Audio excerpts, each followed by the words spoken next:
Pesawat asing masuk langit Simalungun, langsung dikejar rudal Starstreak milik YTP Raider 100 PS.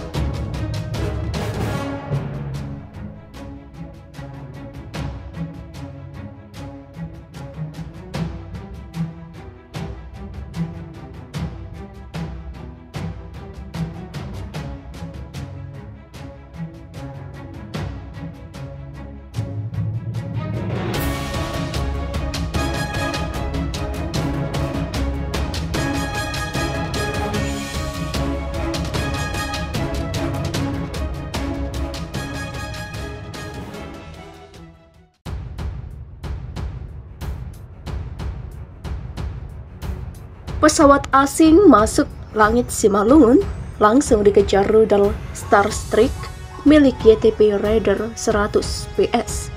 Pekan lalu, pasukan Batalion Tim Pertempuran atau YTP Raider 100 PS kaget mendengar suara pesawat fighter asing mendekati daerah konsentrasi latihan tempur mereka di Dalapan Ribuan, Kompleks Simalungun, Sumatera Utara. Pesawat yang belum diketahui identitasnya itu terus bermanuver, diduga kuat melakukan pengintaian. Sadar kondisi berbahaya, Komandan YTP Raider 100 PS bergerak tangkas melakukan koordinasi dengan satuan perkuatan dan memerintahkan kepada komandan pasukan terdepan agar waspada serta terus mengamati. Tak berselang lama, pesawat tersebut berhasil diidentifikasi milik negara Andara, Musang.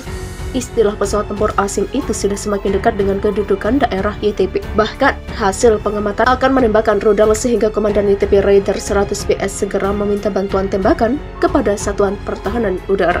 Melalui komunikasi radio, Komandan YTP Raider 100 PS meminta Komandan Yonar Hanut 13 PBY untuk melakukan perisai udara terhadap gangguan Musang Republik Andara itu. Tanpa menunggu lama, Yonar Hanut rudal 13 PBY yang sudah menyiapkan alutsista pertahanan udara dan langsung menembakkan rudal Starstreak jenis MMS atau Multi Mission System. Detik berikutnya terlihat jelas di udara rudal Starstreak yang merupakan salah satu rudal canggih milik pasukan jajaran TNI AD ini meluncur dan mengejar Musang Republik Andara. Hanya dalam sekejap, rudal Starstreak itu telah mengekor di belakang Musang Republik Andara yang berusaha menghindar dan coba melarikan diri. Namun kecepatan jelajah rudal Starstreak yang begitu dahsyat tak bisa ditandingi Musang Republik Andara, sehingga tertembak dan seketika hancur berkeping-keping. Seluruh kejadian tersebut merupakan skenario dalam kegiatan latihan drill tempur YTP R100 PS yang digelar dalam beberapa hari ini seperti dikutip dalam keterangan tertulis penerangan Kodam 1 BB pada Minggu 24 Oktober kemarin.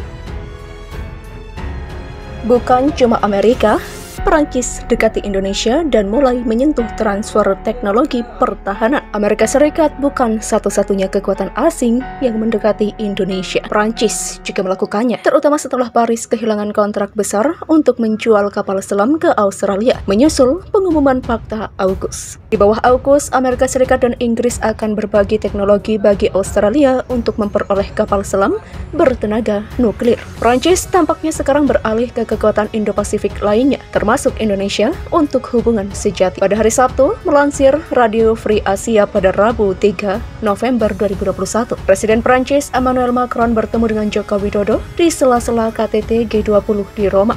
Jokowi menyambut baik kemajuan dalam kerjasama pertahanan antara kedua negara dan menyatakan harapan untuk hubungan strategis dan investasi yang lebih kuat di sektor tersebut. Macron menyebut Indonesia lebih dari sekedar mitra dalam sebuah posting media sosial dalam bahasa Prancis. Bersama dengan mitra kami akan terus bekerja agar Indo-Pasifik tetap menjadi kawasan perdamaian dan kerjasama. Dalam hal ini, Indonesia adalah aktor utama lebih dari sekedar partner, tapi teman. Demikian tulis Macron di Twitter. Kedua pimpinan memutuskan untuk bekerja pada kemitraan strategis sejati di Indo-Pasifik. Demikian kantor berita AFP melaporkan mengutip Istana Kepresidenan Perancis. Di AUKUS, Indonesia telah menyatakan keprihatinannya bahwa kesepakatan trilateral akan memacu perlombaan senjata di Asia Tenggara. Menurut seorang pejabat Kementerian Pertahanan Indonesia, pembicaraan antara Jokowi dan Macron menyentuh transfer teknologi pertahanan dan produksi bersama persenjataan. Perancis berkomitmen untuk transfer teknologi dan produksi konstruksi yang dilakukan di Indonesia. Dhanil Anzar Simanjuntak,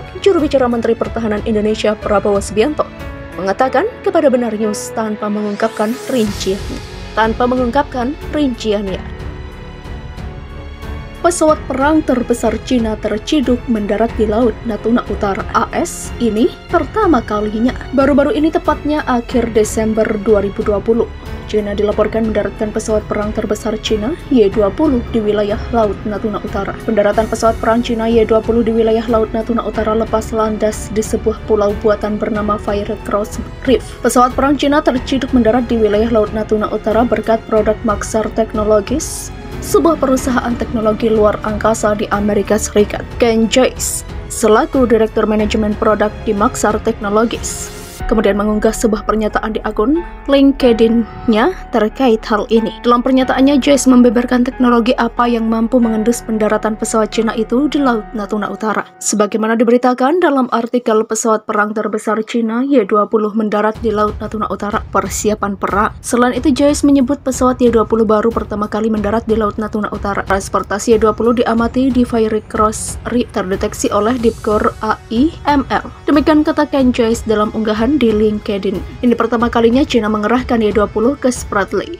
Demikian tuturnya. Dilansir dari South China Morning Post, menurut sumber dari Cina, pendaratan pesawat terbesar Cina Y-20 di Laut Natuna Utara ini bertujuan untuk menguji kemampuan. Diketahui pesawat perang terbesar Cina Y-20 dibuat di perusahaan industri pesawat Xi'an. Y-20 merupakan pesawat militer terbesar milik Cina. Menurut Song Zongbin, mantan instruktur militer Cina atau PLS, Y-20 mampu meningkatkan respon Cina di Laut Natuna Utara, atau yang dulu disebut Laut Cina Selatan. Kepala Bakamla Laksdia TNI Aan Kurnia mengabarkan kondisi Laut Natuna Utara yang berbatasan langsung dengan Laut Cina Selatan. Belum selesainya perjanjian antara RI dengan Vietnam diakui Aan cukup memicu tantangan perairan Indonesia pada 2021. Hal itu disampaikan dalam rapat dengar pendapat bersama Komisi 1 DPR RI pada Selasa 2 Februari 2021 di Gedung Parlemen. Sebelumnya pada 2020, Bakamla menyampaikan telah berhasil menjalankan sejumlah program, sedikit di antaranya membentuk relawan penjaga laut, membentuk Indonesia Maritime Information Center, menangkap kapal asing Vietnam, menangkap pengambil BBM ilegal, dan mengusir Cina Coast Guard. Namun diakuinya tantangan di perbatasan Laut Natuna Utara pada 2021 akan berlangsung dinamis. Dengan belum selesainya perjanjian batas dengan Vietnam, menciptakan gray area atau overlapping claim dengan negara tetangga tersebut. Demikian katanya, seraya menyampaikan potensi gangguan terhadap keamanan di perbatasan. Di antaranya terdapat perkembangan lingkungan strategis dengan asertifnya negara besar pengguna laut.